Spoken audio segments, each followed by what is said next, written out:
And we're live. All right, you guys. All right. Everybody, thank you for being here. It only took like one award, 3 grant requests, all kinds of good citizen participation to have a packed house. I hope the meeting is as interesting for you as it will be for us. There will be different separate times during the meeting where you'll get a chance to exit if you feel like exiting, so don't feel bad about that. We don't make everybody stay for the entire, not too early. We don't want to have to set that precedent. But anyway, thank you for being here, everybody, tonight. It's February 2nd, a Monday. It's our first meeting for February of our spring season. We've got all 5 commissioners here. We've got town staff with Niles and Wade in the house. And we're getting ready to have a good meeting with all kinds of good stuff. So as always, we kick it off with the Pledge of Allegiance. And Alan, if you'll lead us in it. Pledge allegiance to the flag of the United States of America and to the republic for which it stands, one nation, under God, indivisible, with liberty and justice for all.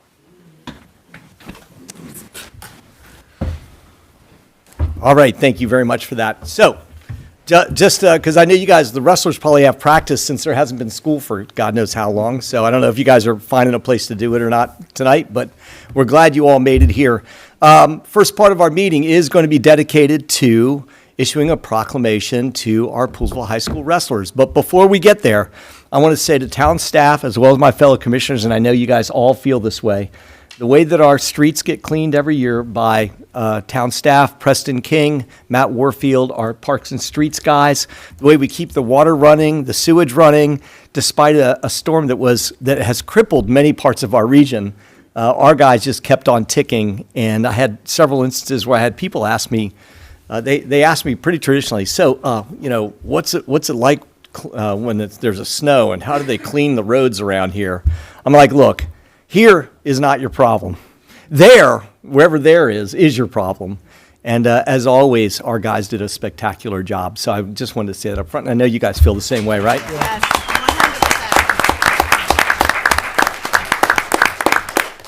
100%. Thank you, staff. And please let Preston, Matt, and the guys know that we really appreciate that. It's awesome. And we all know how to reach them, too. So it's all good. All right, so tonight the commissioners agreed that we wanted to recognize our Poolesville High School wrestling team. JV and varsity are here. Their coaches are here. This is the 4th year in a row that the group has done a spectacular job of taking care of our seniors. If you were a senior citizen and you reached out to the wrestling team, then you've got an organized effort to have your driveway cleaned off, unblocked. In some cases, unblocking driveways that we blocked as the town, but that's the way it goes sometimes because we're doing the masses. So we appreciate you guys cleaning up after the fact for us. But what the cool part about it is that there was no money needed to be exchanged. There's just hearty thanks from all the people, and I can't tell you that over the last 4 years, there's probably been. I don't want to make this sound too much, but there's probably been a life or two that's been saved by you guys taking care of those driveways and getting access to the people that are in Poolesville.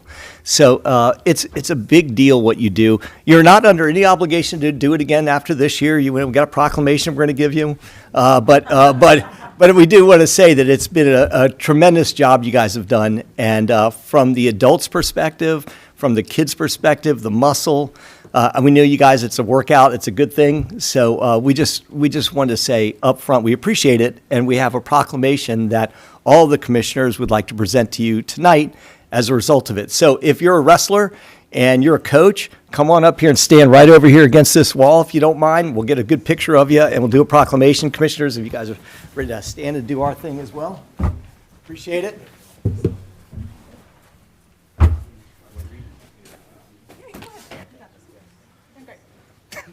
We're going to go right around the front. Stop. Yeah, just cover it around the front. All right. Well, you know all these girls right here, they would jump all over you, right? Well, yeah, no, she's going to have to wrestle. Yeah. Does anybody know how to do a half Nelson? Good. All right, very good, guys. This is great. Oh, just in time. We were waiting. All right, so this is good. Somebody better have a camera out there. Now, you got your phone with the camera. Oh, yeah. Yeah. Well, we got people doing it. Yeah, Link's All got right, it so too. I'm going to read the proclamation off, and then after that, we'll do a little presentation, and then after that, we're all going to applaud and say thank you. Are you guys Well, let's stand to your left, but let's see your block. There you go. Now I got you. You don't have to smile. Block it right, that's okay. All right, so a proclamation of appreciation honoring the Poolesville High School wrestling teams and their coaches for outstanding service to our community. Whereas the Poolesville High School JV and varsity wrestling teams this past week volunteered their time, energy, and hard work in the aftermath of a major snow ice event towards helping their fellow residents. And whereas a recent major snowstorm highlighted the need of a dedicated team of community-based volunteers to help shovel our members of our senior community, shovel out our members of no glasses, of our senior community, and whereas a total of 25 Poolesville High School wrestlers participated in clearing the driveways and sidewalks of almost 50 Poolesville residential homes after the most recent snow event, pretty amazing, and whereas a number of responsible parents, coaches Chris Tao, Damian DeVoren, did I say that right? Close enough. Thank you. Colin Benson, Abe Kern, and also driver Anya Fuller took time away from their families and their own driveways to provide leadership and transportation to the PHS wrestlers. And whereas a webpage was set up by the wrestling program, very good guys, specifically devoted to make it easier for members of the Poolesville senior community to sign up to get help shoveling their driveways and sidewalks. And whereas no payment or donation was or has been requested by the Poolesville High School wrestlers or their co-organizers for their vital services. And whereas the PHS wrestlers have been performing this important and potentially life-saving service for the Poolesville community for the last 4 years. Now, therefore, on the second day of February 2026, on behalf of my fellow commissioners for the town of Poolesville and the community, I, Jim Brown, President of the Commissioners of Poolesville, do I have to read it all again? Okay, no. I, Jim Brown, the President of Poolesville, the Town Commissioners of Poolesville, do hereby extend our community-wide appreciation and recognition of the Poolesville High School wrestling program and coaching staff due to their continued and vital service to our community. You have our sincere thanks and our best wishes for the future. On behalf of the Town Commissioners, thank you very much. Thank you.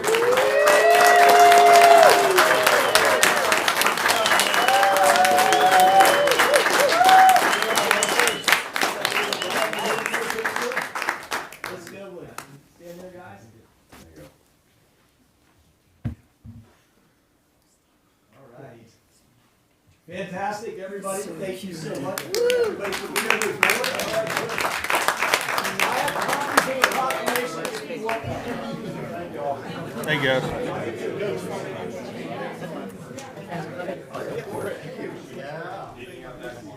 Chris Town.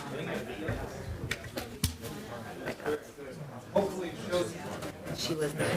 Good work, Coach. This year, just life was that. Live in town? Life. It's a good call. You brought your bottle. Oh, yeah. And my water bottle. Yeah. Nope. Especially this weather. Yeah. Yeah, you guys stay hydrated. That's right. So, But her dad, that's a challenge for daddy. He doesn't care. Well, yeah. Mom too, right? Either one of them would have done it. Services can be Nothing's going to stop me. not. It's probably worth noting that not everybody on the wrestling team actually lives We're just coordinating. in Poolesville. yeah, We actually had to travel into town encourage members, to help dig out. That's pretty community impressive. residents to join. Yeah, appreciate to it. Join it as well. Yeah. That was something, So we guys. can have representation from Yeah. our side of town. Yeah. Next time, just tell me you forgot your reading glasses. You're here somewhere. Is there an vain, official I'm vain. age that seniors qualify to get their driveway shoveled? Yeah, what's the age? Yeah, right? Thanks, guys. 55 and older. Chris Tao, what is the age? Brian Bupp's wondering what the age limit is for the earliest age limit for the seniors having it shoveled. Like what's considered seniors? What's Is considered 50, seniors? 51, 52? No, you gotta go up, go up. What is it? Yeah, we're, if you need help. I need help, but I don't Oh, think what a shoveling's great the biggest yeah, I problem. think that's What a good great answer, right? Good answer, man. Good answer. Answer. All right, hang on, people. There we go. Good to go. All right, wrestlers, you guys can leave now if you want to. It was great seeing everybody. If you're welcome to stick around, watch the rest of the meeting, watching Democracy in Action. You're welcome to it. Good seeing everybody. Thank you. Thank you, guys. Thank you.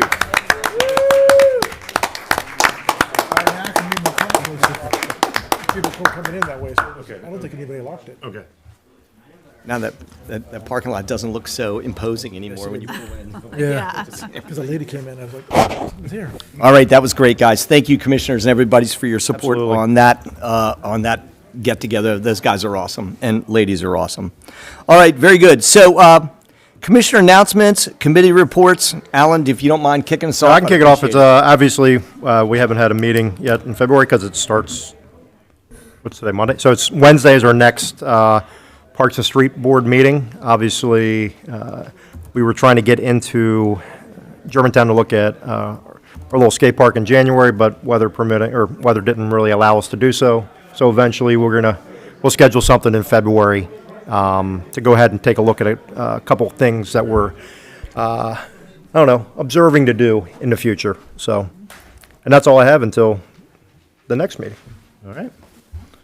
Any questions, anybody? No questions. I can go on. You see me go like this in the hallway. Yeah. So Jim said it earlier, but our town staff, unbelievable, is incredible. They're busy. They're consistent coming through the neighborhoods, cleaning up. We're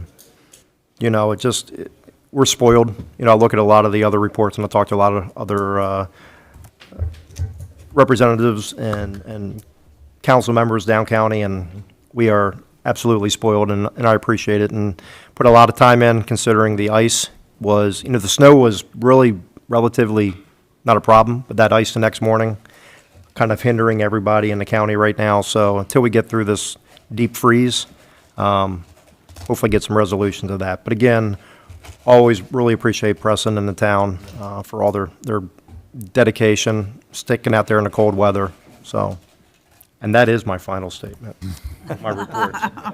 It's a great report and it appropriate coming from you too, Alan. So I appreciate that commentary.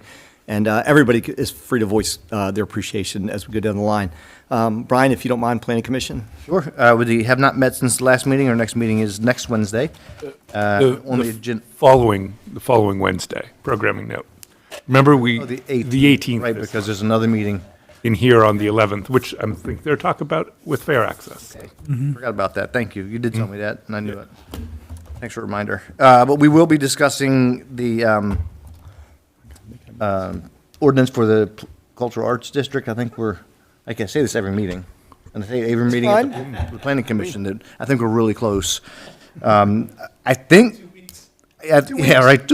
2 weeks. I think in March we should be looking at a revised draft, if I'm not. Yes. Yeah. Mhm. Okay. So And you'll have that the- means that there's a potential for us to see it on this board in April. And the other thing on the agenda is we're going to get briefed on the new state requirements for neighborhood solar. Oh, okay. So nothing to really say about that yet, but we'll have a lot after that meeting. Very And good. again, I did get a call from a council member, a county council member from downtown, and I said, how are you? You guys doing okay? I said, yeah, we're doing great. Why? He said, I haven't been out of my house in 6 days because I still haven't had my street plowed. Oh. And we were out the next morning. That's really incredible. Yep. So I very much appreciate it. Could have sent the wrestlers. Very favor. Yeah, right. Give that council member the wrestler's number. Yes, exactly. I don't think it'll be free down there.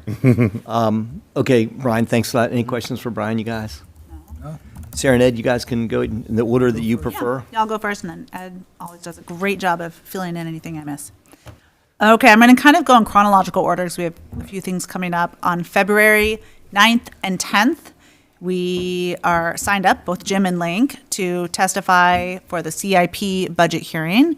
We also have representatives from like Poolesville Seniors and WOMCO, different organizations in town. So we're all trying to coordinate to help push some of our priorities forward.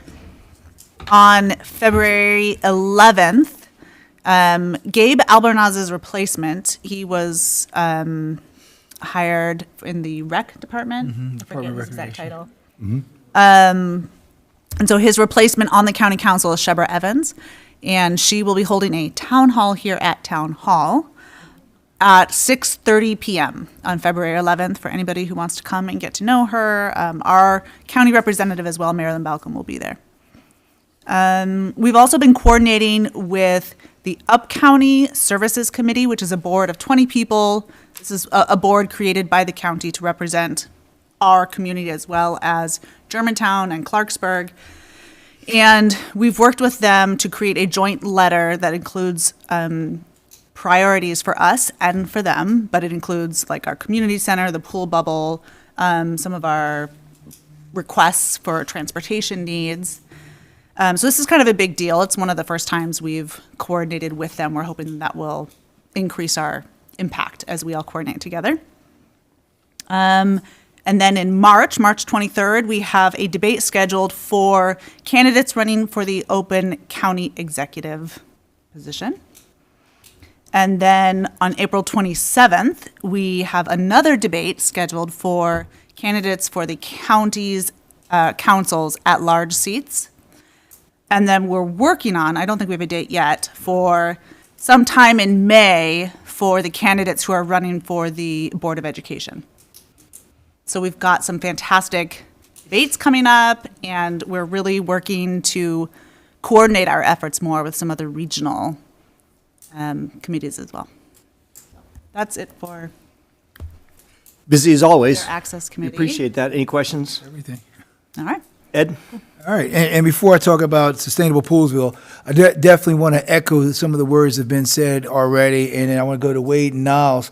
I think it's really important, just, this is my 6th year serving as a commissioner, and watching the culture of the organization and how that's been enriched and how that's grown.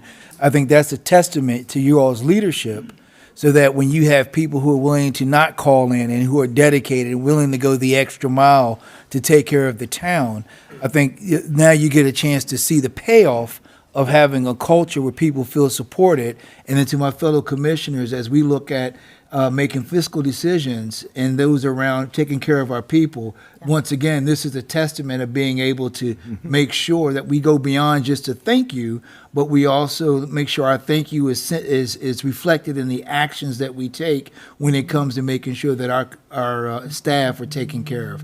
So once again, kudos to everyone. All right, so getting into sustainable Poolesville, we did have our meeting last week. And so a couple of things. We reviewed the sustainable certification. As you know, we had the gold award. Not the gold. We had the bronze. We need to get the gold, but we had the bronze. We're working toward our silver certificate, and then we'll continue to work toward the gold. So our next time of a submission will be 2027. So everything we've been doing since the last award and everything that we do now, we're collecting those points so that we could put together the packet to go to that next level. Some of the projects, so just for those of you sitting here, we have 3 main projects that we do consistently. We have Pick It Up Poolesville. We also have our zero waste piece. And really, those are the 2 main ones that we have. And so we've partnered up with different businesses in the town to do our zero waste. And so that's moving right along. And then with our Pick It Up Poolesville, the chair of that particular committee, she's going to wait till after the weather gets warm to resume having folks come in and going up with their dates to do the cleanups that they do throughout the town. And so that's where we are. One of the other members that also mentioned this, a film called Save the Farm, Save the Future, is a documentary that she and another member went to see the screening, and so that's highly recommended, just to check out that documentary, Save the Farm, Save the Future. And so our next meeting will be next month. Any questions? I'm good, Mr. Ed. Okay then, Mr. Hobbs. All right, that's. All thank right, you for Brown, that. back to you. Thank you for that, sir. All right, Sarah, did he leave anything off? Anything else? Did Ed leave anything off, or did you? No, we're good. Just giving it a double check, that's all. Okay, so I just want to remind everybody, we got all these people behind this desk. We're all volunteers. We all got elected. The people chose us to do the work of the people. You guys are wondering where I'm headed with this. I just want to tell you that, of course, we had 19 events that we attended in the course of like 26 days in December representing the town of Poolesville and all the things we did. It was great seeing everybody. I didn't miss you at the beginning of January. It was good to start meeting again. And then just as a reminder of some of the other things we have going on that we really didn't mention. So tomorrow, and everybody's welcome to attend, and you can sit in on it if you want, and I'll send you the link. We have the Montgomery County Mayor's meeting, so it's not just restricted to mayors. There's a bunch of stuff that has zero relation to what we do, but there's a couple of tidbits that sometimes are interesting that they do cover. That's tomorrow. I'll send you that. It's 1:30. February 4th, which is the next day, Wednesday, I'll be doing an interview with the Visit Montgomery group as part of a survey to see how they're doing on their rebranding. That's just for the immediate stakeholders that have been participating in the process. There'll be a rollout of more as time goes on to everybody about it. February 5th, I don't know who's going to the chamber dinner, but I think we probably all are. And we have a presentation that we're going to be doing there. That's going to be honoring Ron Poole. I know there's other honorees at the chamber dinner, but Ron Poole, as everybody knows, has been a 42-year employee for the town, for the post office in town. I've got some great stories to tell, so somebody will have to kick me to get me to stop on that one. We have a good presentation there. February 6th, this Friday, breakfast with Balcom at the Firehouse. So she's coming up this way. If anybody that's in the audience, our massive online audience, if anybody wants to attend that, she'll be at the Firehouse starting at 9:30. February 9th, all of us we're all going to Annapolis to watch our State House in action.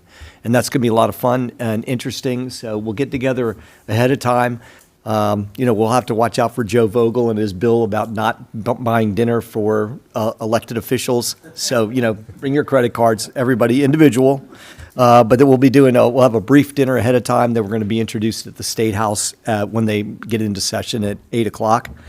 That's February 9th. February 10th, Link and I will be down at Montgomery County Council testifying on behalf of several budget issues, mainly the continued funding for the community center as well as for the pool bubble and other, WUMCO, Poolesville Seniors. Am I forgetting anybody in the audience? Seems to get a lot of money. Oh yes, Riverworks. We'll be down there trying. Right, we'll be down there working. Yeah, no, you're good. Okay, gotcha. They'll probably still ask because that's how much you guys have beat them up. So we'll be down there doing testifying on that on the 10th and 11th, as Sarah referred to. We have Shebra coming for the town hall. I think Marilyn's coming with her, so that'll be a good town hall. We need to publicize that. So there you go. There's your volunteer squad of commissioners attending 1, 2, 3, 4, 5, 6, 7, 8 events in the next 13 days. We don't get paid enough. Jim, you can make it. You can make it 9. I'll be at the county council building tomorrow at 11:30 for African American recognition for African American. Thank you. Month. Thank you for that. Got it, Ed. Make that 9. Appreciate that. And Ed, that brings it up too that we are planning on, and I'll be caucusing with everybody here about our own recognition for African American History Month, and we will talk about that, and we'll have a special presentation in our next meeting for that. All right, that's enough for me, and that's enough for all of our announcements. Did we miss anything? Anybody else have anything else? You'll get your turn over there. I saw you trying to jump the gun on it. All right, public comment. I only have one signed up, but if there's others that are interested in coming up after this one, then you just got to raise your hand when we get done. We'll be getting into budget presentations, et cetera, as time goes on after this. So, and if you have a comment about a budget presentation item, just wait till after that presentation, and then we will address it. So, general commentary, Jerry Klobakowski, if you still want to come up, you're up and running, sir. Your 3 minutes is already ticking. I can't sing Jingle Bells then, huh? You still have time. If you're going to sing that, I'll wait. Jerry Klobakowski, 17300 Fletchall Road, Poolesville, Maryland. I'll start with the easy one. With respect to the annexation agreement, it would be helpful if there was a map included with it to display exactly where those solar arrays going to be placed. The other concern I have about it is the respect to the well. I know every time we've drilled a well in the past down in that area, we've basically drained wells further down on Hughes Road. So, keeping that well, keeping the property and the ability to use it is one thing. The other thing is if it's going to impact neighbors who are not inside the town, that's not a good thing. And then I'd like to commend the town maintenance staff for their continued excellence in clearing streets in Poolesville. I've lived here for 45 years, and I've always been able to get around town, even during Snowmageddon. You couldn't get very far out of town, but you could get in town. And the people, like the wrestlers and other people who go out with their snow blowers and shovels and help take care of other people's driveways. There's quite a few. My neighbor, Peter Horsley, he was out there yesterday doing it, the other day doing about 7 driveways, I think.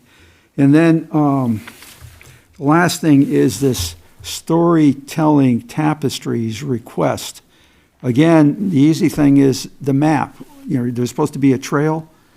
I don't see a trail, number one. The next thing is, in looking at the budget, it says that the total cost is $30,000. In the grant request, it says that it's going to be matched by Maryland State Arts Council. So then I would think if the total cost is $30,115, and then subtracting out the in-kind contributions, that our contribution wouldn't have to be $24,050. It only amount to $14,175.50. So I see this, the last column there, it says Maryland State Arts Council, $5,165. That's not exactly matching any part of the $30,000. So it's like, what are we doing here? And $24,000, that's not chump change.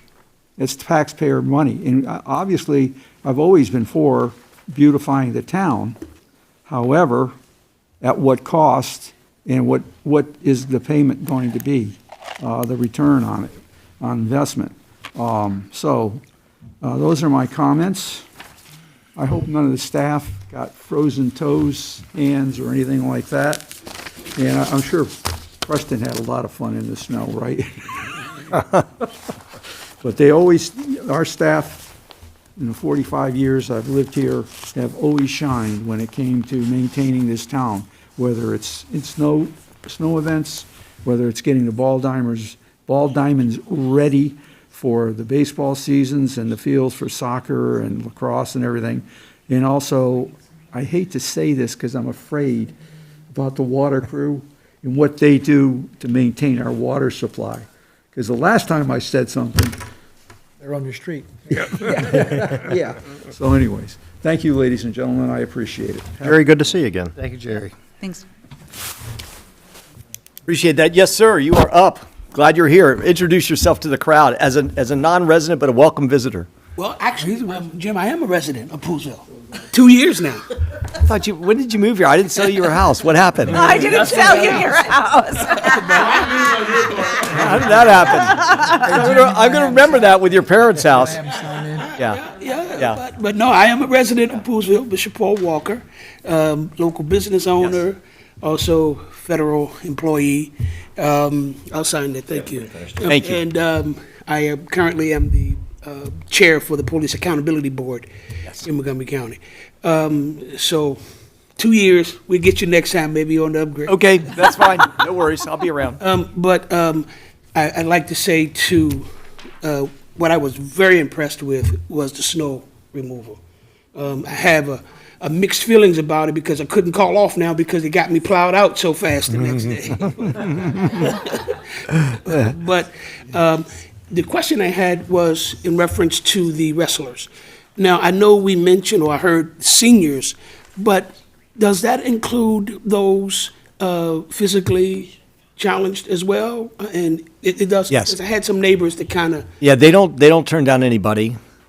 But it's geared towards the seniors, but they don't turn anybody, and it's not too late right now. If Right. there's somebody that's still snowed in, then you can either have them reach out to me, and I'll connect them with the website, or they can just Google it, and they'll find it. Right. Great stuff. That's all. Yeah, thanks, Bishop. I appreciate that. And you're dug out, right? Yeah. Well, Sorry, man. yeah, so- You want to be dug back in? Where are you going with this, Bishop? no, we all dug out. I think what we did was I went around and helped some of those who were physically handicapped, and some of the other neighbors saw me doing that, so they came, and we all were just working and getting. That's awesome. Typical good Poolesville stuff. It is. Absolutely. And again, if there's a place that you need to, even you can go on the website and load up for somebody else's address, and they'll still take care of it. So Copy that. I appreciate that. Thanks, guys. And where do you live, Bishop? I'm going to write this down. Hey, actually, you should write that street down. address? Write it down, he'll read it. I'll write it down here. too. Yeah, right. Thank you. Yeah, We'll right take by it the there. high You're right. You don't have to make it public. There's Okay. thousands of people listening. So. I appreciate it. Yeah. 197, yeah, right. Yeah, 19721 Beale Street. Yeah, right. Yeah, right. I mean, that sounds familiar. All right, Bishop, thanks for the commentary. Appreciate that. And that's a good point of clarification. So for others that want to necessarily that could use the help. So, all right. Anybody else that didn't sign up that wants to provide testimony that's not related to one of our budget items? Okay, good. Thank you for that. All right, approval of the minutes. We have the minutes from our January 20th, 2026 meeting. All of us were in attendance. Does somebody want to make a motion? And we'll go from there. All right, so move. Moved by Ed Reed for approval of the minutes for January 20th, 2026. Is there a second? Second. Second from Sarah. All right, any questions from anybody? I know we all read them. We haven't really talked about them, but is there anything to be abridged, changed? One of these days, we got to snag Wade on one of these minutes. Good luck. Oh, challenge offered. Challenge laid down. All right, very good. So we have a motion, and then we have a second. Is there any other questions? All in favor of approval of the minutes for January 20th, 2026, please say aye. Aye. Opposed? None? Minutes have been approved. All right, so we've got all kinds of good new business items to talk about. Thanks, Bishop. We have all kinds of items on new business to get into, and this is the season for budget requests. So, Jerry, thank you for your commentary on that already. We're here to listen, and we're not necessarily making decisions tonight, but it is a good time to ask questions and talk to the presentees. So, first up is Scott Graham from our Upper Montgomery County Volunteer Fire Department for July 4th. Thanks, Scott.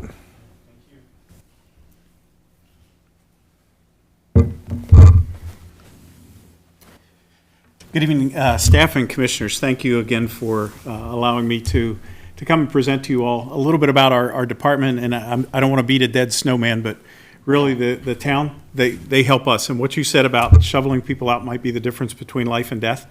That's truly a fact. I mean, when you've got to carry a stretcher with somebody on it down a driveway, across the sidewalk, across somebody that's shoveled in. So we do appreciate, Preston and his entire team and the community. The community is shoveling out fire hydrants. We like it 3 feet on either side of the fire hydrant shoveled out. And many of those houses who have fire hydrants in front of them, they actually did that for us. So it's very much appreciated. And we continue to ask that everybody be safe and patient over the next couple of days of thawing. We'll find out which pipes weren't turned off for the winter time as those things start to thaw out. So again, I want to thank you all for the opportunity to be here tonight. The Upper Montgomery Volunteer Fire Department we've just entered into a very exciting year for us. On April 25th, we will celebrate our 80th anniversary of service to the community. We're putting together a series of activities to share with the community, to invite the community into the firehouse through bingos, through beef cooks, our open house, of course, some celebrations around the 25th of April, which is when our anniversary actually takes place. And then what we're talking about tonight a little bit is the 4th of July fireworks. And for, I think, the last 4 years, we have had a cooperative agreement with the town where the town has provided us a grant of $30,000 toward the cost of the fireworks. This year, the fireworks are about $34,100. They've gone up incrementally from our first grant, which I think was around $23,000. The cost was $23,000, then it went to $27,000, and then last year it was $29,900.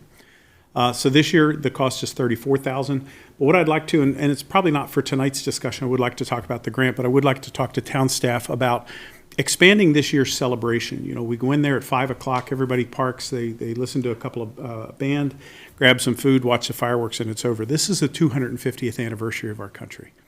And Poolesville has a very good way of putting together festivals, Poolesville Day and our Fridays on the Commons and things like that. And I think it would be a great opportunity to kind of expand that footprint a little bit, to make it more of a longer festival, additional bands, additional vendors, but work together with the town and work together with your Recs committee, and perhaps some of the folks from the Poolesville Day committee to invite different vendors in and kind of expand that, looking at the logistics of it, from parking, from shuttles, and things from our experience, how we can do this better. Last year, we had about 1,150 cars that actually parked on site with the fireworks. And, if you take an average of 4 people per car, I don't do math in public, so that's a lot of people. And they enjoyed the fireworks. The band was great. The food trucks, people tend to enjoy that. And we always do an after action, so there were things that we can improve. There are things like the height of the grass, and things like that people were uncomfortable with. But again, Mr. Rubin, who graciously donates that site for us every year, there is a farm activity that goes on there. So the gentleman making hay, we kind of have to work really close with that person. It's all dependent on weather. But we intend to, at a minimum, do exactly what we've done for the past probably 20 years of putting on the fireworks, but would really like to expand that into a true festival celebrating our nation's 250th birthday. So, again, I forgot to mention, I think I said to some of our commissioners, we actually did a recruitment campaign, and I wanted to do a 30 new members in 60 days. We made it halfway there. We did just take on 15 new members, and I received a grant from Montgomery County of $15,000, and we'll be starting an in-house EMT class on February 12th, where we'll be training them at Fire Station 14. They don't have to drive home from work, eat, run back down to Muncaster Mill, run back home at 11 o'clock or 11:30 at night. They can drive right out to the firehouse. So we'll start that on February 12th and finish that up on July 25th. And we'll have hopefully 12 to 15 new EMTs in the community to service. So, That's great. So with that, again, I'll certainly entertain any questions, but from the department, we appreciate the relationship, the partnership that we have with the town. Okay. Cool. Questions for Scott, guys? Scott, so I appreciate it. I know we have discussions offline about and trying to plan up what this is going to look like for the 250th. And of course, I don't want to lay too much of the gauntlet down, but we're expecting big things. And no bugs, low grass, the things you can control, things you can't control. But in all seriousness too, I know we spoke to town staff and I talked to Tara today, and we know that we do need to get together. It's not too early. In fact, it's almost too late that we really come up with something special for our residents for this time frame. And we appreciate the cooperation. We couldn't do it without you. And we're excited about doing something special this year that's really going to be memorable for our people. So we will get with you and have those conversations about it, and then we'll go from there. Okay. Yeah, I'll reach out to you with Tara's contact information and put us together. Great. Yeah, and again, thanks your crew, and please, good job on the recruiting. We always need people, yeah. And so as I said, this really is a good chance to have a great presentation for the town, the community. I know a lot of people that come from down county come up our way just because we do such a good job. You do such a good job with it, and so we're excited about that. Anything else for Scott, guys? It's just more money, right? More money because of everything costs more. Yep, the increase. Oh, yeah, right. I mean, that's what it comes down to. I would be remiss if I didn't mention, because I haven't been before you all since we opened it, but we did christen our new 130,000-gallon water cistern that we built right behind the fire station. It provides the non-hydranted area with that easy access to water. We're currently working with the ISO to see exactly if that will have any impact on residential insurance rates because of that large amount of water. And I've begun working with the county fire chief on what we call the Million Gallon Club. We're going to look for 10 more sites along up here in the agricultural reserve area to put 10 more 100,000-gallon cisterns to give us 1 million gallons of water up here that would be readily available for us. So that's awesome. Stop by and see it. It looks like the big corn silo behind the firehouse. Mm-hmm. Right. Awesome. Can we put town of Poolesville on it? You know what? I can do anything for a fee. No, sir. All right, now you're talking. So Wade, Niles, let's get with Scott, with Tara, with us, and let's all get together and round table this thing, and then I'll keep the commissioners in the loop on what we're planning, okay? All right, very good. Okay. Thanks, Thank you Scott. all. Stay safe. Appreciate it. Thank you, Scott. Good stuff. Always. Yep, appreciate it. All right, very good. Story Tapestries grant request. Come on up and identify yourself. So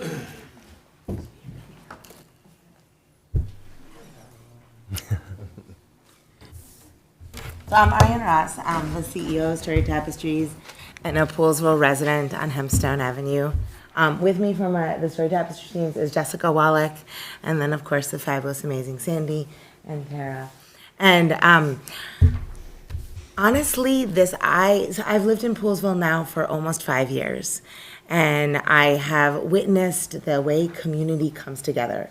Story Tapestries, although we serve the whole county and the region, we've had the opportunity to partner for the last couple years with Poolesville seniors. We had the ability to partner with the Pride Club, both at the middle school and the high school, and now Riverworks. And what we're looking at with this grant and this funding, and I've actually had many, many conversations. It wasn't just sort of Story Tapestries like, this is what we want to do. We literally reached out to commissioners. We reached out to community members. We talked about how do we make this space the art destination, the place that people want to come to, right? You have businesses here, you have economic drive here, we have housing here, we have phenomenal schools. And so how are we continuing to drive people to come see it? Well, art, public art in particular, drives people to come see it. The matching grant, the Poolesville town requires 20%. The MSAC Arts and Education, that's what AIE means, Arts and Education Grant, that actually is the amount that you can apply for that. I am aware that the amount that we will in-kind donate will far exceed the amount that is listed in there. That is an estimation of in-kind. I know how much it takes to sort of do that work, to collaborate with the community. The idea is that these 2 permanent pieces of artwork will be designed with an artist, a sculptor, and the community involved. Okay, so the community will actually give input. And Story Tapestries has done this multiple times with Montgomery County Parks. So we actually have been involved in this type of design process before, where the community's voice matters. They get to put design input. We do community art projects, and then we bring it to light. But we felt it was really important to think about where the placement of the art is, and also to honor the history of Poolesville. I think my favorite part of living in Poolesville is the history, the fact that we have so many members of our community that have lived here for their family's entire history. And I want to make sure that these art not only reflect the current now, but also their voices and the agricultural voices of the community. It's only 2 pieces for now, but it is our intention to ultimately think about the future of a sculpture walk. And so I'll pass to Sandy. So we were one of the people that Ariana talked to about her sculpture ideas, and we said, no, that was our idea.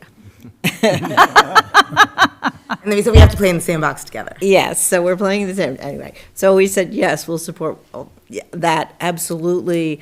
And the part I love about what Ariana and Story Tapestries is doing is involving the community. That's a hard task, so it's really nice to bring someone in who has experience to get the community's voice behind whatever it is that is created, such that everyone feels a part of it and it reflects our community. So, but when Ariana came to us, we said, well, we have this idea for Riverworks.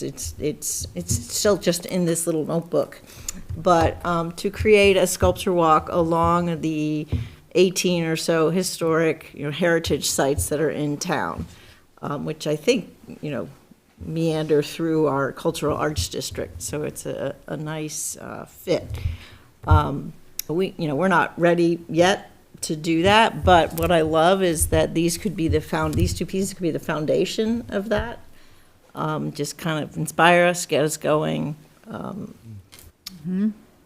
And start the process. And I think both of us, both Story Tapestries team and the Riverworks team, we do have experience. The reason I asked Jessica to come is she has a master's degree in public planning. and also as a visual artist. So part of that is really thinking strategically about, people think about, okay, this is tax dollars that we're spending, correct? But we also have to think about what drives people to stop in our town. What makes people come? What makes people visit? It is the restaurants, and frankly, it is the way that our town looks, the way that people see. I know I was born and raised in this area, left, came back. And I chose to live in Poolesville because of the schools. But one of the things that I felt was missing until I met Sandy and Riverworks was that there wasn't the same arts hub. And for kids and adults who love the arts, and who love sports too, but the arts drive them, this would sort of in some ways tie all of those pieces together. And I know people look at the cost of $24,000 and think that's a lot, but I'm here to tell you that's actually not very much when it comes to public art. Like, oftentimes people will say that it's actually $30,000 per piece. Mm-hmm. And that's without the community involvement. So us and our work, we're able to bring the arts and education background and the community together with two pieces of the puzzle. So, anyone have questions? Go ahead, Sarah, go ahead. Love this. Big fan of the work that both of you do. Do you have an idea of which area, which idea you're starting with when you say you want to start with two pieces? So I think the key piece of the puzzle is that phase one with, if you sort of, we put on the back of this document, was that there would be community engagement gatherings with resident input, stories, ideas, and artist selection. You're just to start very open. Very open. Now, we, I know, have done historical, people have collected stories of the agricultural reserve. So we did really actually talk about that, starting with those stories. Then other people have brought, I met with Knight Kiplinger and Julie Shapiro about the schoolhouse and all, what is it? Seneca. HD. HMD. Thank you, HMD, sorry. Acronyms are not my specialty. But HMD, and thinking about, can we tie in the history of this region? Do we want to have one be focused on agriculture? But I do find that if you want the community to buy in, you have to bring ideas to the table, but also be willing with the artists to be flexible. Because otherwise, you have people going, why is this in my run? Like, they grumble. But if they know that they played a role in a piece of it, that their story mattered. And be aware that in our community workshops, one of the reasons I love working with Jessica, and Poolesville seniors can tell you, she photographs everything. We videotape everything. So we will also take all those stories that we hear and be able to sort of in some ways gather and reflect and represent that. So it won't just be, in some ways, sculptures. There'll also be that piece of the puzzle too. I don't know if that makes sense. Yeah. I'm going to add to that.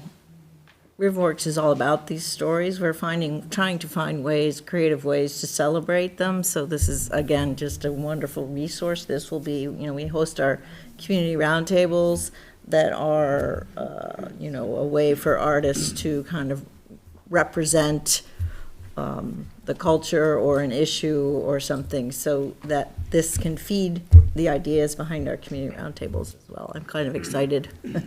Yeah, I feel like as commissioners, we've talked a lot about, for example, we have this agricultural plaque that recognizes farmers and the contribution of agriculture in this area. We talked about how great it would be to have some type of artistic structure. So yeah, near there or there at where the plaque is. Or we've talked about how great it would be to have something that recognizes the 12 students who were integrated into Poolesville High School and all the sacrifices that they and their families went through to help our community make that transition. So I just think, I love the idea of being able to tie in history, community, and culture with art. So I think this is a fantastic idea. I look forward to see where it goes. Thank you. And I think Remember who was on the planning commission? Yes. So I did actually, like, I think a year ago, I actually came just for the other commissioners. I actually did come and speak about this and just kind of get a better understanding of the town, knowing that I am not from Poolesville. I am implant into Poolesville and making sure that I understood sort of the Poolesville needs, because every town has a unique set of needs. Just about all of us are implants at some point. What? Just about all of us are implants at some point. So you're no less valuable. Thank you. Good point.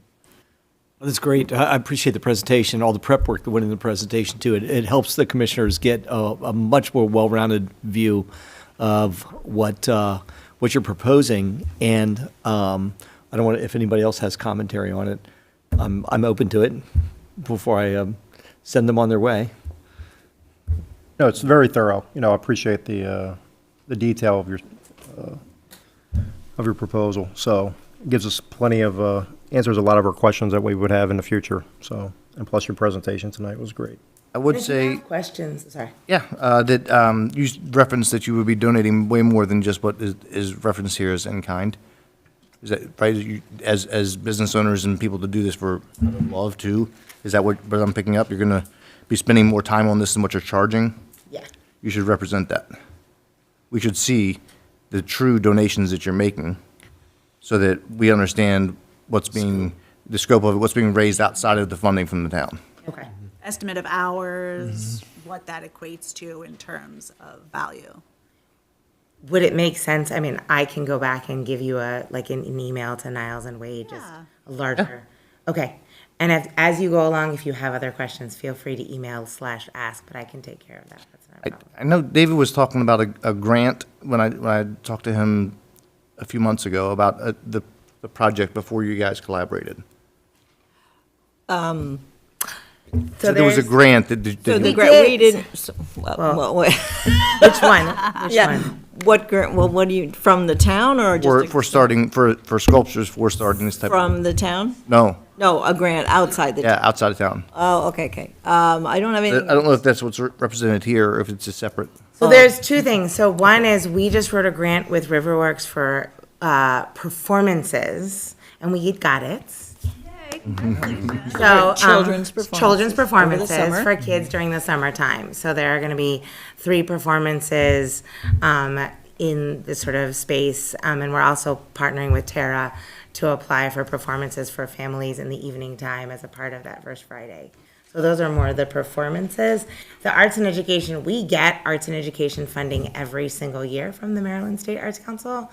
So when I put that amount in, that is usually what we get. That's not a very hard, we get far more than that. So what it is that you submit to them for an arts and education fund. You can start submitting as early as August the 5th and then September the 5th, sort of four to 5 times during the year. Okay. The best part about that particular grant, just for knowledge, is that a not-for-profit has to submit it, so it can be done in like collaboration with Riverworks. It could be done in collaboration. Sometimes you can also do it with a government entity in collaboration with the town. But if, let's say you don't get it, like the first time you submit it, they're like, I don't like this part. The state actually allows you to resubmit it until the budget is gone. And so this year alone, I think we've gotten 20 of them. 20 of them across the state of Maryland. I think David referenced a parks department of some sort. I don't know if it was MNCPP or if it was Montgomery County Parks. Anyway, If he did, I mean, we're not, we don't have anything in hand, and it's not reflected in this. It's more of our future planning when we, that yes, we'll be asking, there's other funding entities for sources money, is good so for I'm us. not To, sure. it makes things easier on us too, like to know that it's got all the support that it needs. So just anything that you can like that would be really helpful to be included. Okay, so like we, for example, the reason I don't have to include general operating is we get general operating funds through the Montgomery County Arts Council as well as through our individual donors and things like that. That's our financials. So it allows us to be able to, the time that we donate, because we're able to then say, okay, our general operating costs are covered by this. And we're able to look at what is the cost. And then if you think about local supplies and things like that, like we're lucky in that we partner with Bank of America, Pepco, and a bunch of other corporate donors who will oftentimes do a supply drive for us, or they'll donate supplies to us. And we generally don't ever have issues getting supplies. Although we always build in certain costs because there's certain supplies that you can't get someone to donate because of the simple fact of the matter that, like, you wanted a sculpture, you want a long-lasting sort of material that is not going to have to be maintained by the town. That's always the harder part, is how do you make sure that it is not maintained? So you buy a particular kind of material that I wish people would donate, but that part doesn't happen. Yeah, I would say include that, like if you have overhead costs that are covered by another grant, like the county grant, for you, not the Riverworks staff or whoever it is, then include that too, so that we just know, like, this amount is being covered by other sources. Okay. That helps our residents know too, like. So we're getting a $60,000 project for that, for what we're actually. Exactly. Got it. Okay. All right. Absolutely. Because that way you get the chance to see the true costs, not just thinking, we're paying for this and no one else is putting skin in the game, but you can see a variety of sources that are all pitching in. The other thing I would say too, I've done some work with Story Tapestry on a volunteer base, and I've had the opportunity just to see the work that they do inside of the schools.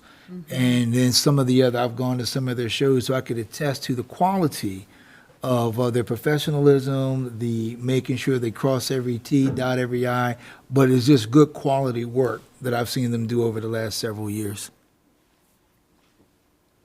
It's great. Logistics question, when would you like that? I know I'm thinking about deadlines and snow. It's been a little crazy with reschedules. You need me to get you that by Friday, or can I get it to you by Monday?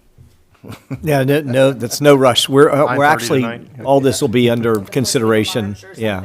Oh, okay. Just I say by- can tell. With my, Yeah, my vice yeah. president, I know what, if I told her it was due tomorrow, she'd just look at me with we have no joke, 40 reschedules to manage. Yeah.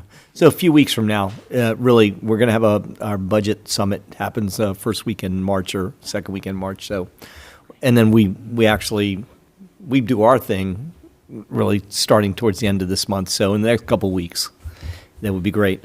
Anybody else? Anything else?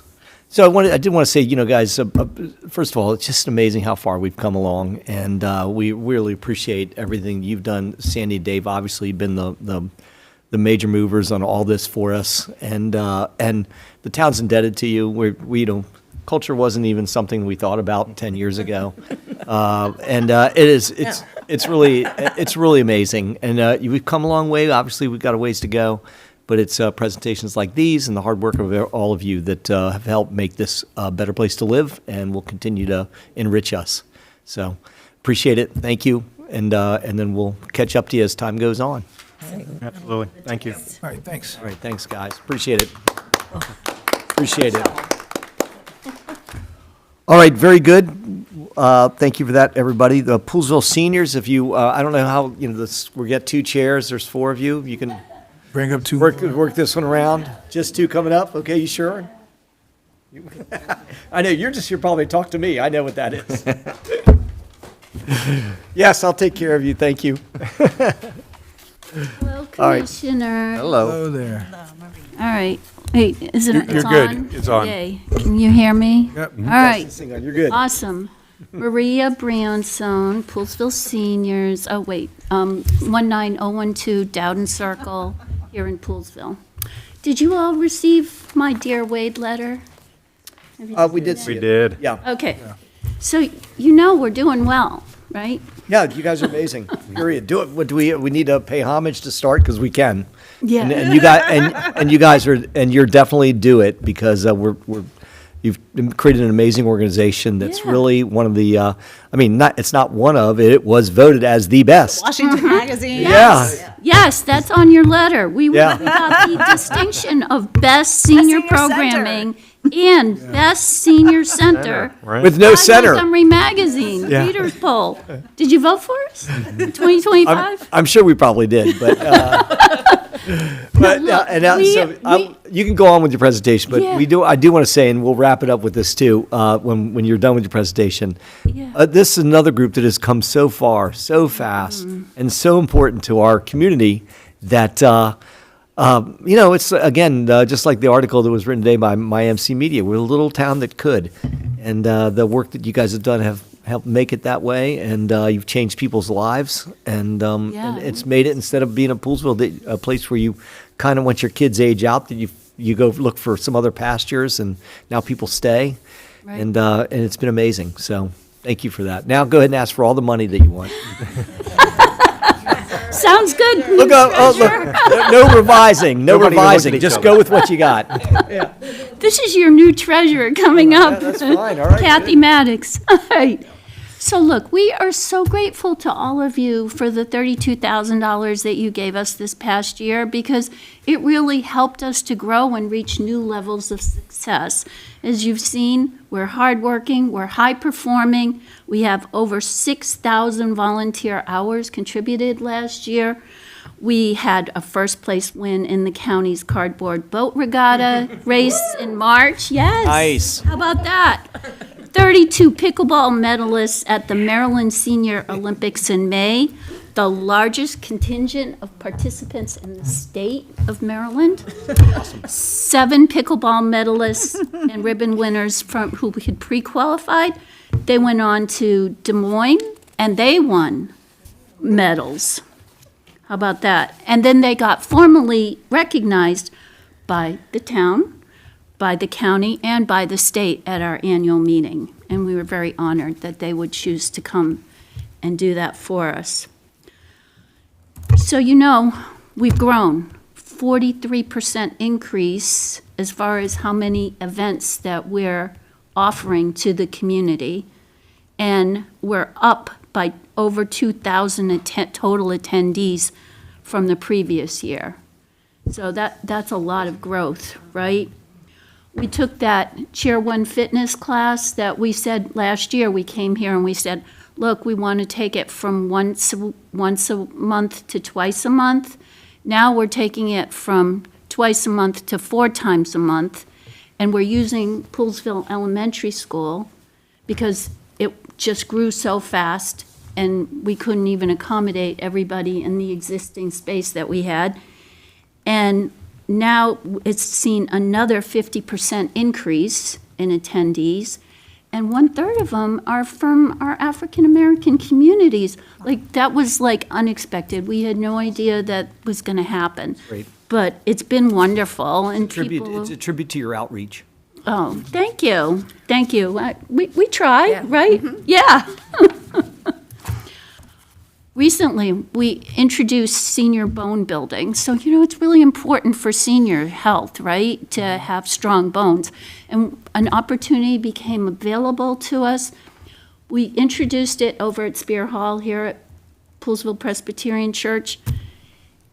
The month it was introduced, it went from 15 to 30.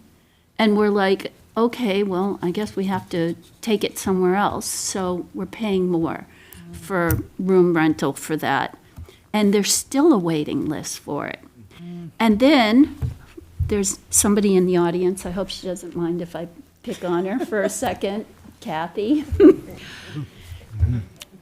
So we always have lots of daytime activities, but not much at night. And we've been trying to tap into this younger senior population, who's not available during the day. And thanks to Kathy, we're doing that. Over at Spear Hall, as soon as it was introduced, 15 people signed up, and that's the max we can accommodate there, right? We're going to step it up a little bit. Some more room. Oh, you found somewhere else? No, just add more. Oh, okay. I was like, they didn't tell me about that. We're only asking for $7,000 here. Okay. My salary went up. Gotcha. Duly noted. All right. The bus trips, we did a survey, and we had 161 respondents. And the majority were like, bring back bus trips. People really want them. So, you know, it's up to you, but we're asking for $2,000 for a single field trip because these same people who are saying they want field trips and on buses, they also only want to pay up to $50 a head on tickets. So I don't know how many theater productions you've attended recently. I don't know how many. Ariana here can tell us how much tickets are. They're more than $50. So we're asking for an extra $2,000. So what we're asking for is $7,000. Now, what have we done on our end? Well, you know we do fundraisers, right? We have the auction coming up. We have no idea how that's going to do. Poor Tookie, I hate to say that in front of her because she's worked on it for months. She's dogged. I can tell you personally. Yeah, I believe it. She does a great job. Yeah, and we also, another unknown is the county. I know you're going to start testifying down there. Maybe you can shake some leaves over there to get us some funding, because we have no idea if we're going to get it this year, right? You know, this is the third year of that legacy funding. Yeah. And nobody has reached out to me. I don't know about anybody else in this room about whether they're going to fund us. So that's why we're asking for the money. And what are we doing for seniors here, right? Like you just said, like you've heard our name everywhere, right, tonight. Ariana mentioned us. Sarah mentioned us, right? Well, we're doing a lot for seniors. They're crediting us with their decision to stay in their homes now. They're receiving good health reports from their doctors, and they're telling us about it. They're learning new skills. What did we add? Crochet, knitting. We are going to have somebody coming in to do tax implications, changes for 2026. We've been doing stuff with caregiver support resource fair we just had recently. We had like 50 people. Have you ever seen the fake cat? You know, for people like who have like early dementia or something, it's like really soothing. It's a cat that runs on batteries and it's furry, and they showed it to us in a cage. I never saw anything like this. But we keep I'm sorry, I'm not making light of it. It's really serious for somebody who has dementia. But we're really expanding our boundaries of what we're doing to help this community. And I hope you recognize that. We're making new connections, where people are frequenting local businesses. Sandy can tell you who comes every Thursday and Friday at locals, right? So these are all hallmarks of a strong community, and we're really hoping that you can help us continue to make these life-affirming opportunities possible. Thank you. Wow, that's it? Is that it? No, just, there was a lot Yeah, of paper an there. extra 7,000. Right. That's all I'm asking for. I gotcha. Over and above Oh, 25. Yeah, more than fair. Questions, you guys? Nope, I've read, the email that was, shared. Obviously, we know what the Poolesville seniors do for us. And the growth every year is admirable. Eventually, I'll be a Poolesville senior. I go to the events Right. anyways. I'm 50 not plus. quite full senior age, but I've gone to your dances and they're fantastic, and I've gone to your knitting crochet gatherings. And Yeah, those were who's wonderful. coming to the gala? I met the coolest 14th. people It's there. on They're incredible. Valentine's Day Yeah. this I year. got 2 tickets. I'll be there. You got your tickets, all right. We'll see you there, yeah. You and Jim going, Ed? I'm on a If he cruise. buys a ticket. You're on a cruise this year. I'm on a That's cruise. why we didn't see your name on the No, list. I'm going on a cruise. I apologize. You still have guys tickets sold out left? yet? We still No, have- yeah, I think we We're about sold to- like we're getting 98. close. We're at 98. Yeah, We're we pretty don't even close, have but to we're- it's sell still it open. anymore. Yeah. Like, you just say, awesome. we're having our Valentine's Gala, and people just flock to it. Yeah, and they don't even mind the $85 price tag for it, because they know they're going to have a good time. I'm going to pay 50 to go to a show. Yeah, right? Isn't that? I know. But ask 161 people, and, Yeah. that's the answer that you'll get. Yep. I hear you. Yeah. Now, maybe they're going to really like the show that we pick, so maybe they'll say, okay, I'll pay 75, right? But it's still going to be 100 or 125 for Plus the ticket. bus. I think the bus is Right. what. Yeah. And the prices And just you keep know, going there's up. no transportation other than what we have to get commercially to. Well, and I know that bus has been one of my sticky points with the county, where I know that they provide buses in different parts of the county at their recreation centers. Right. For seniors to go up to New York and to do different things. Right. So that's usually one of the Right. things when I'm advocating Right. for They're seniors going to here, Longwood that there's no bus here Gardens, anywhere yeah. close. So, Yes. yeah, but I also just wanted to compliment you on what you're doing, because I know in a time where we still have a strong exodus out of the state of Maryland, and when I think about seniors who are on fixed incomes, and I look at the decision, where will your retirement dollars, how can you stretch them, and then having activities and things to do, and also know that it's important to keep seniors in town, Right. especially when you have folks who can contribute, to just Right. the richness of the history of our own town. And so I think it's important what you're doing and to continue to grow with that. Thank you. Thank you. Thank you. Appreciate all your support in the many ways that you give it. Anything else from anybody else? I do want to say, Maria, we have a personal friendship and business friendship too at times. But I really have to say that we're indebted to you and your board's dedication to the community, and we welcome you aboard too as a part of this, and Tookie and Richard. Yeah, so can I just say something Yes, about please. Richard? I know where you're headed with this. Yeah, this is Rich Norwood's last time coming to one of these meetings. He's going to be stepping off our board. He's been our treasurer since 2012 and contributed to those, 6,000 volunteer hours of every year. And I don't think we'd be where we are today without Rich. So we're much indebted to Yeah, we give that guy a round of applause. Thank you, Richard, for all your service, and I know you're one of the core members and one of the original OGs of our senior group. So it's I need a greatly. t-shirt. I need a t-shirt. Yeah, it's great. OG core group of you all. Yeah. Driving things. Yeah, you guys, the seniors are amongst what I call our partners in Poolesville, WUMCO, Riverworks, the groups that we ourselves as commissioners lean on when we're trying to raise the profile of Poolesville for fundraising, et cetera, down county.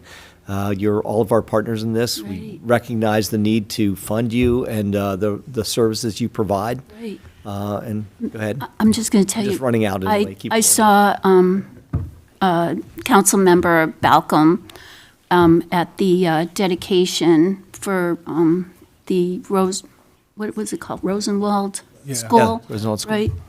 And she walked up to me and she says, so I was in New York and I was talking to a group and she says, I was telling them that Poolesville Seniors is the best run senior organization that she knows. And it was like, wow.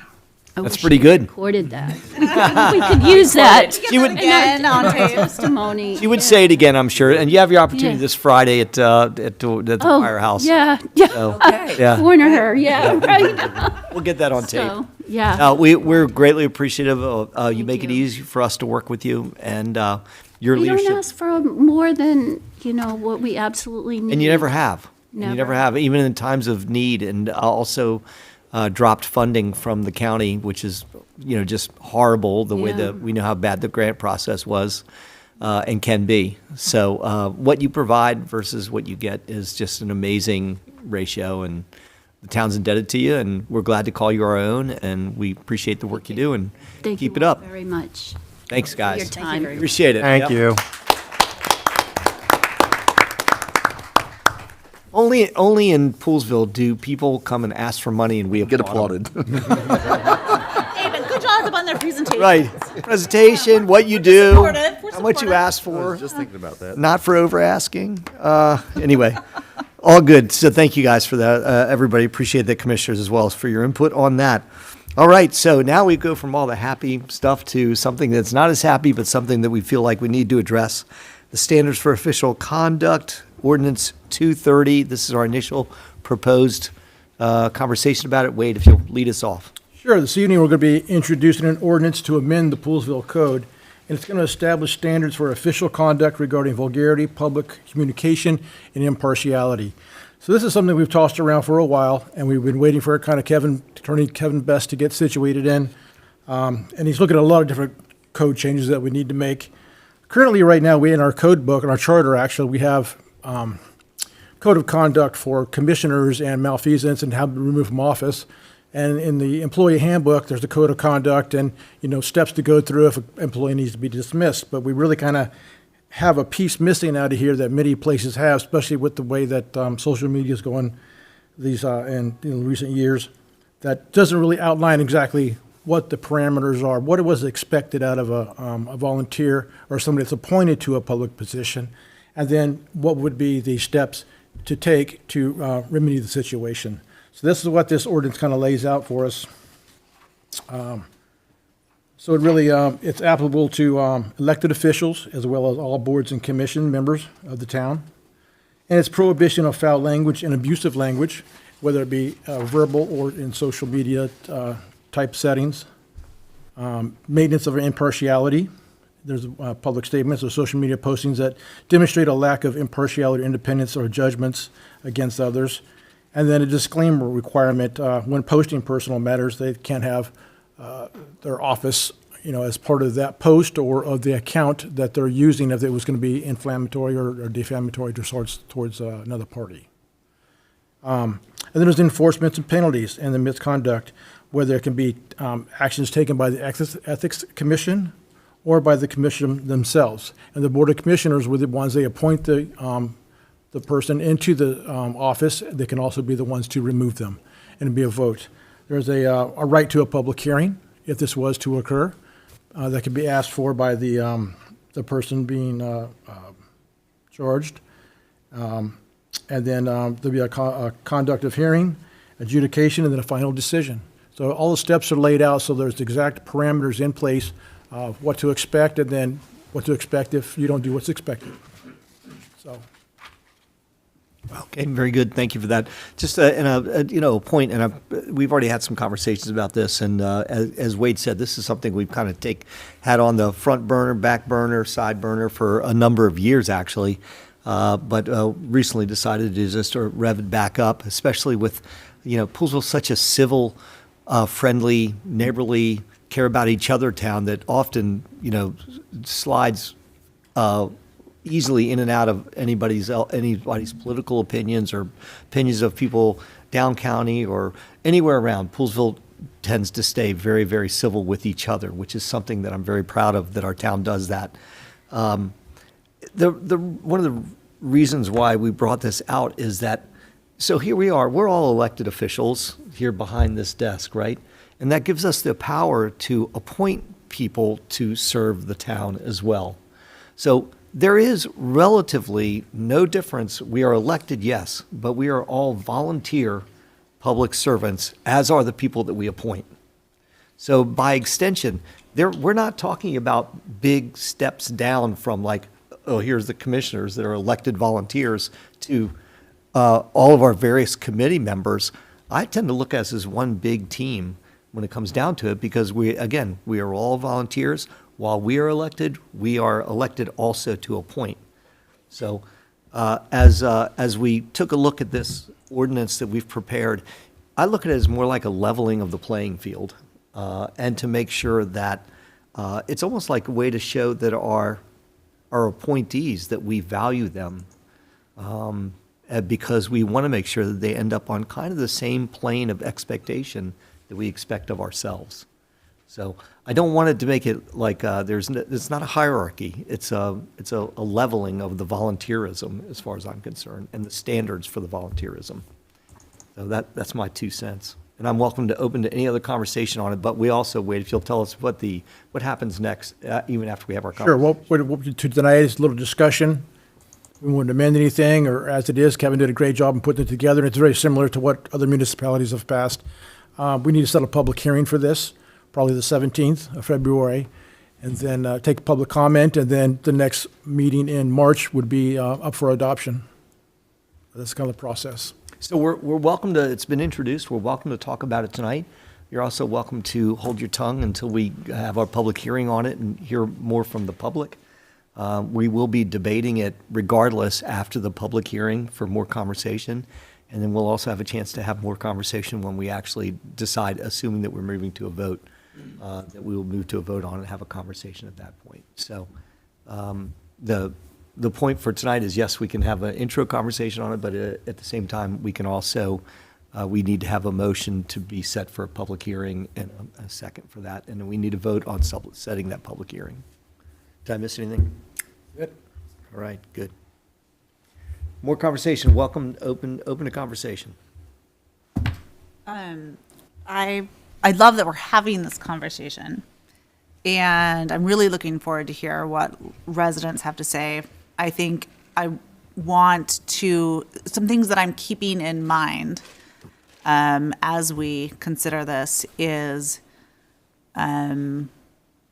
wanting to protect people's right to express themselves, and recognizing that some of the language that we're using in here is very subjective, like something that might be vulgar or obscene or foul to someone might not be to someone else. And so I'm really interested to hear how that community conversation goes about what determines what that is. I don't know if there's any way to learn from other communities about how they've had that conversation as well, so that there is space for people to, I don't know, have different perspectives, on what things mean and how they express themselves. And then I guess the one other thing, because we are such a tiny town, one of the lines in here talks about if someone is widely recognized as a town representative. Like, how could you not be widely recognized as a town representative in no matter what platform you're on, even if you don't have your title? I'm just curious how we handle that particular. You'd be surprised, could you name every Parks Board member? Not everyone, but a handful of them. To that point, though, not everybody pays attention. But do you know what I mean? I don't know. Or even like, I pretty much know who's on like the Poolesville Day committee because they're amazing and I see them all over the place all year long. Or, you know what I mean? Like yeah, I'm looking at you, Kathy. No, I'm kidding. No. No, they're not appointed. They're not appointed. You're safe. Yeah, you're good. So anyway, so I'm looking forward to these conversations because this is, I think just the fact that we're having the conversation as a community is like a beautiful thing. Like it is a time where people can kind of hear different perspectives and we can learn from one another. And then the other thing I wanted to bring up, several times at our MML conferences, we've had an opportunity to learn about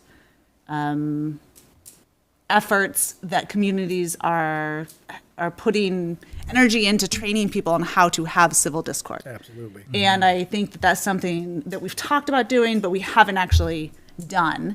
And I think it would be fantastic to maybe first bring together like leaders of organizations in town and do some type of a leadership training based on civil discord, how to disagree respectfully with people, how to even express anger or frustration. In a dignified way. In a dignified way. Yes, absolutely. Yeah. So I think I think that this is is one on other the thought same that I'm vein. also having, Yeah. like how could we do that? So anyways, those are some of the thoughts that I'm having. Yeah, no, I agree. Share with a lot. That's a nice way to kind of put this in perspective. So I get it. Cool. Anything else from the left side, my left? Very similar. I mean, again, I don't mind the banter the bantering back and Does that mean forth. I'm on the right? Sometimes you change. My personal right side. I'm just kidding. Yeah, no, I got you. No, I think the bantering and I realize everything, I- just reading through it, I mean, obviously, there's freedom of speech and the way that you Yes. present yourself. But again, personally taken a role and putting through the effort of campaigning and going through an elected position, I hold a high regard of myself, and I would, even if I disagreed with something, I'm not going to take to a social media approach or really public of some of the vulgarity and the demeaning part of it. So I'm just a kind of a high moral, dignified person, I think, personally, and I just think everybody, even if you have differences, you can speak in a gracious manner. You can walk away, maybe not right or wrong, but you can still retain that position of, we've worked and we're representing the entire town. I'm representing 6,000 people, and I got to take that in consideration with every little excerpt that's on social media or in public, because people are going to mince my words in some kind of way that may or may not be accurate. So, but we have a lot to talk about. The public forum is great. Get some feedback, and we'll go ahead and adopt it in March. But times have changed, and again, like you were saying, Wade, a lot of municipalities have this already. So we're just, again, small town. We still have to adopt some of the language that Kevin has put in here, and to protect ourselves and protect all of our committee members. And I can name every Parks Board just because I'm so. But that's all I have for that. Humble brag. Yes. Yeah. How about that? Brian, anything from you? Just that I think I want to underscore that we are not doing something revolutionary here. We're kind of keeping up with the times with this proposal, but it still has to be right, and it's got to be for the town, right? So we got to I'd like to hear what people have to say as well. Yeah, I think it's going to be interesting. And Ed, anything else? Yeah, sure. I think it's important that when we look at how language is used, and also understand respecting the First Amendment right, but also understand too is that if you're representing the town, how do you do so in such a way that is welcoming, inclusive, or also that's not demeaning or singling out, right? Because there's certain things that that you probably should not say, or that and you got to be mindful. I'll use myself for example. As a commissioner, I hold myself to a standard. While I have my personal beliefs about different things, but when I sit up as a commissioner, I have to be mindful and tactful in terms of how I express myself. And just like when I look at people with their freedom of speech, you can have the freedom of speech. However, when you represent the town, look at what's the impact of how you use your freedom of speech. And if it's used in such a way where it might be very demeaning and I look at the vulgar piece, or you look at something that might target a certain gender, or you look at something that might target a certain ethnic group and things like that, I think there's not a place for that as you're representing the town. What you do in your own house is your business, but then when you're sitting, you're representing the town, it's that there's certain things that I would personally take issue with if folks decided they wanted to do something that is very derogatory toward any ethnic group or toward any gender or anyone's sexual preference. So that's where I stand on it.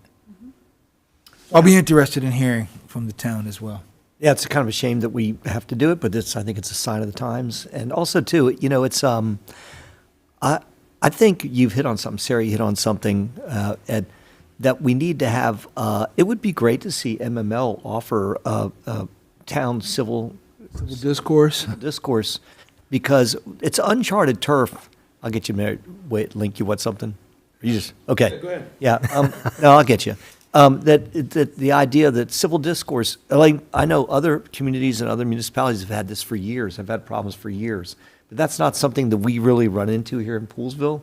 But unfortunately, it is a bit of a sign of the times with the explosion of social media and other ways that people can communicate with each other. So let's hope that there is actually some professional training that we could actually think about offering, maybe a 1 hour video or something that we're not going to do it, but we'll buy it or get it from somewhere.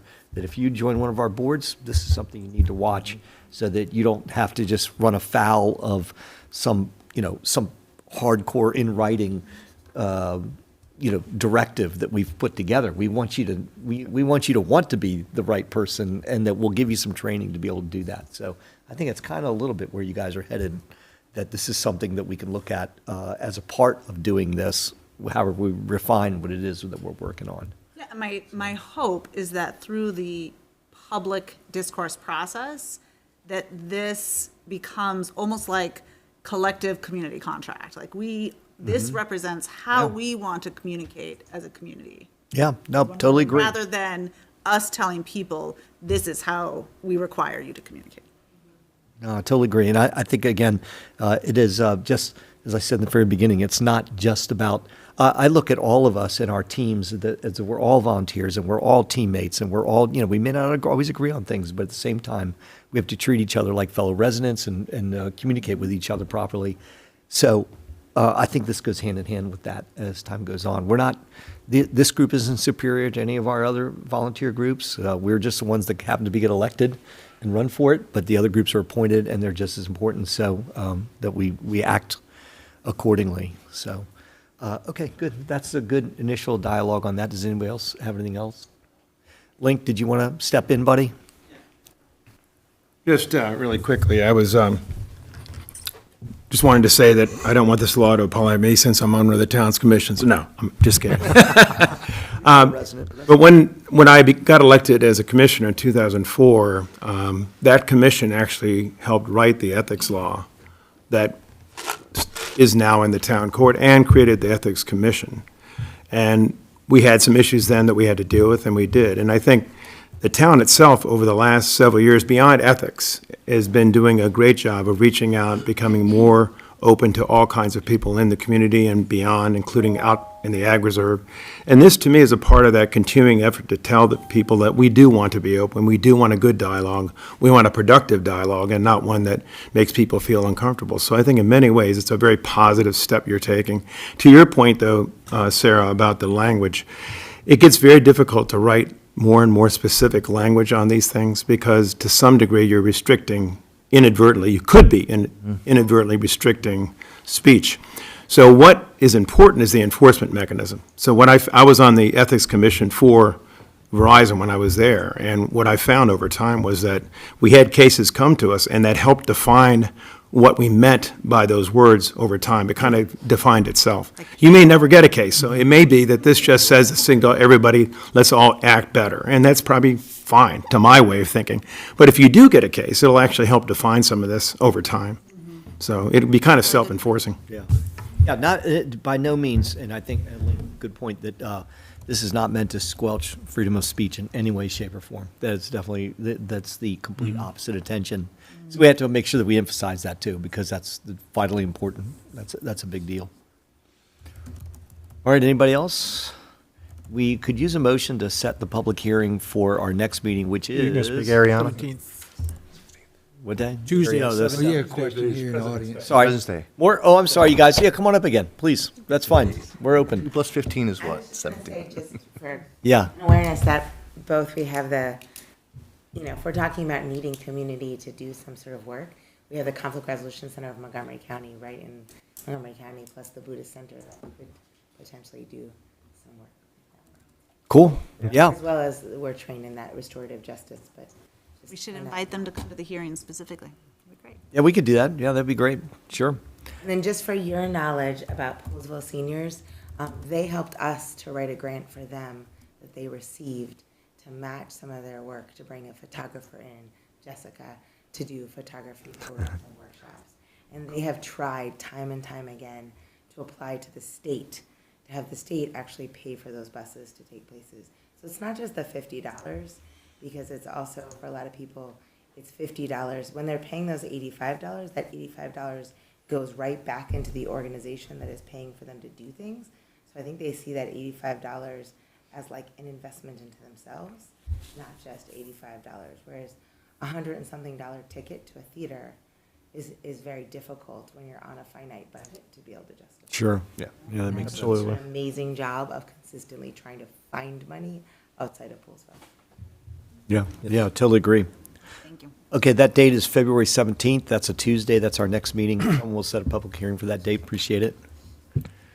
Which day did you? I move that February we will. 17th?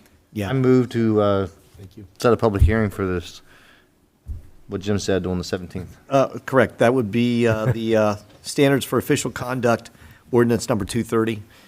Ryan has made a move to set a public hearing for the 17th for that. Could we have a second? I'll second. Second from Alan. Any other questions on it? All in favor of setting the public hearing for the 17th for ordinance 230, please say aye. Aye. Opposed? None? Very good, guys. Public hearing has been set, and we will see if we can get some good preparation for that public hearing as well. All right, next up, old business, annexation provisions, release, request. Thank you, everybody that wants to leave right now. Thank you. All right, see you later. We will take crowd a thins out. very brief timeout to do that. Stay warm. Jim, did you set a time? We set a time for the 17th? Thanks for coming, everyone. We set the date, that's all. It'll be first thing, During our regular Yeah, yeah. 7 PM. Oh, because Yeah, yeah. President's Day, right? So we're meeting on Yeah. that Tuesday instead. Tuesday. Tell Wade, but he went out. Yeah, got you. Thanks, I guys. said 17th because I looked it up before we even said it. Yeah. Wait a minute, the math doesn't work. I'm like, Tuesday, why not Monday? I'm like, oh, yeah, President's Day. You're smart enough not to say anything. Yeah. All right, very good. Thanks, guys. Old business, annexation provisions, release request, resolution 001-26. I don't know which one of you guys is doing Sure, that. we're going to share on this a little bit. So yes, this is old business. We had talked about it last time. We had a request come forward from the Jamesons on the Bud Road property. It's 98 acres to amend the original 1989 annexation agreement with a couple different things that were in there that are no longer pertinent to the property itself. One would be the right-of-ways around the property, which we already received all those when they went to the subdivision of the two single lots. Then there was a stormwater provision that was placed in the annexation agreement, and no longer will stormwater structure or anything be needed on that property. As Hunter Run was built, there was a pond down there next to the elementary school that's been used, and now the county regulations require on-site mitigation. So anything, as far as any other development goes, would never have stormwater management on that property, so that could be released. The third thing was we had a well site that was proffered for that particular piece of property. In discussions with, the hydrologist and the Niles and I, and the attorney sat down and said, well, we shouldn't be giving up that, even though Jerry was correct, the likelihood of having a good well on that property without impacting the neighbors is probably nil to none. We've drilled several wells around there, 20 years ago. But why give it away when you already have it? So, and if something else goes wrong with another well, the Rabanellis well or the well 10 on Bud Road, maybe we could find one there. So we want to preserve that. Now, while we know that the potential for a solar array is something they're looking at, and it's as part of this resolution, we wanted to be transparent about it.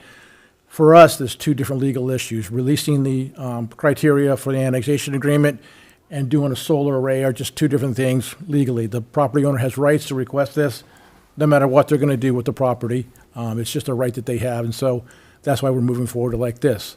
The solar portion of it, you can jump in because you're going to be working most of Right. it. So there is, our responsibility has to do with the state mandated changes to the laws around allowing solar facilities like this, which would be what is referred to in the law as a solar generating station, which is colloquially a solar farm. There are certain things that we have to do. Now, the town code currently doesn't allow these type of stations, but the state law doesn't allow us to outright ban these type of facilities. So we're trying to work out what the standards are in the state law, what we can and can't do under the state law, and then how we need to update our code to accommodate state law, okay?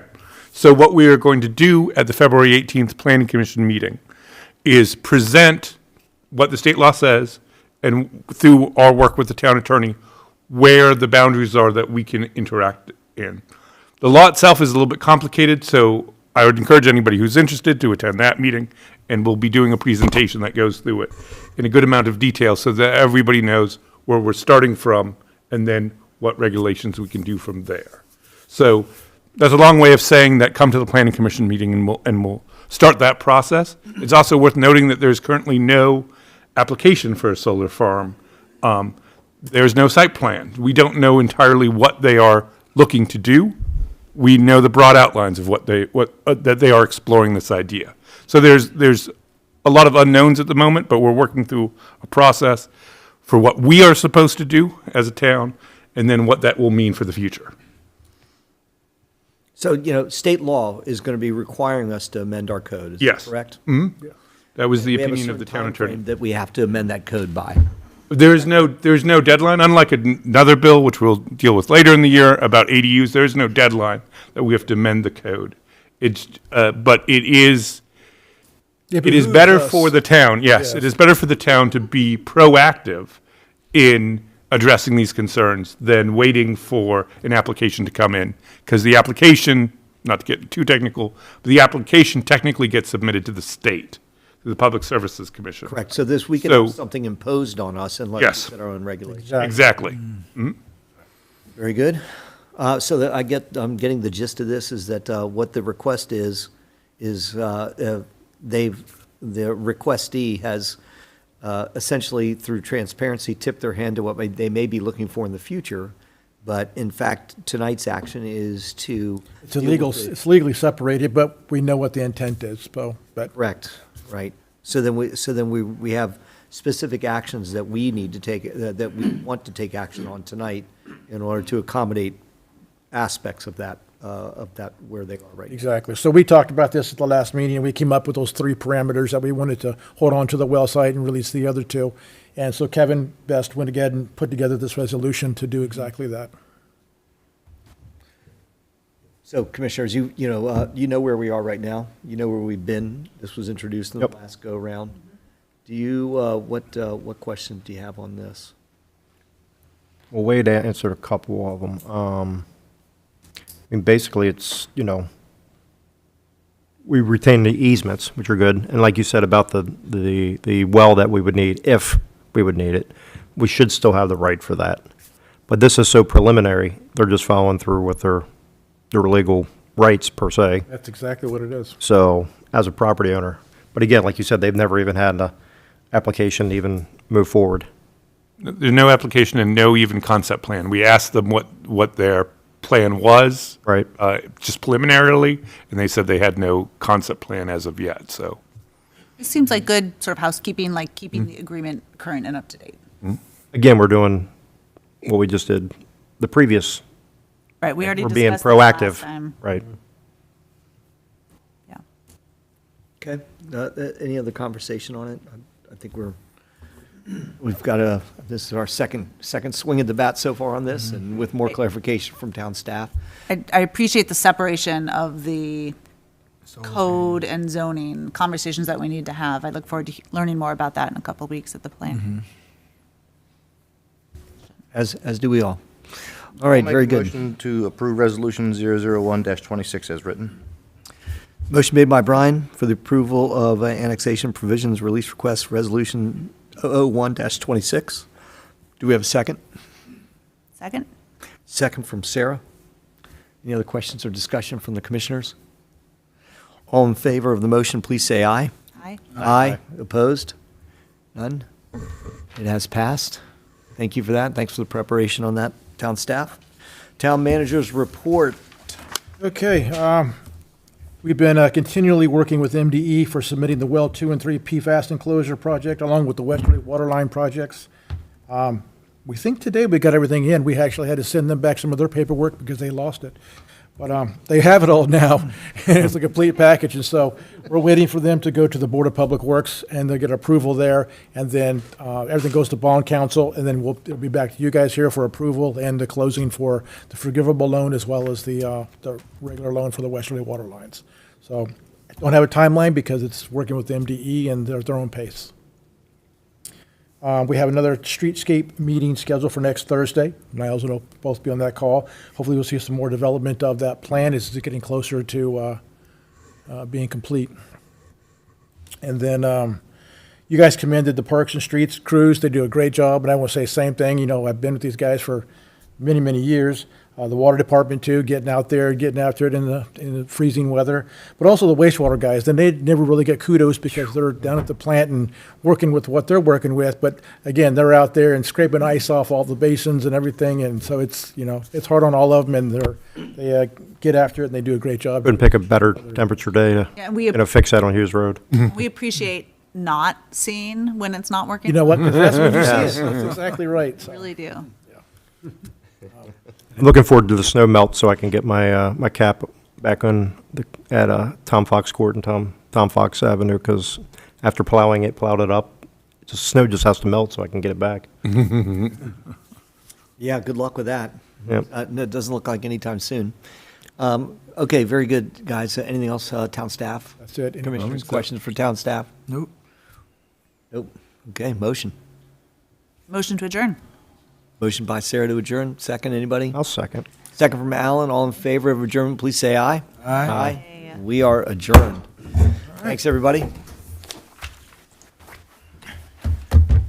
This come out of my or your drawer? That planning commission, you should be interested. Yes. 18. Mine's missing. It's going to be a lot of work.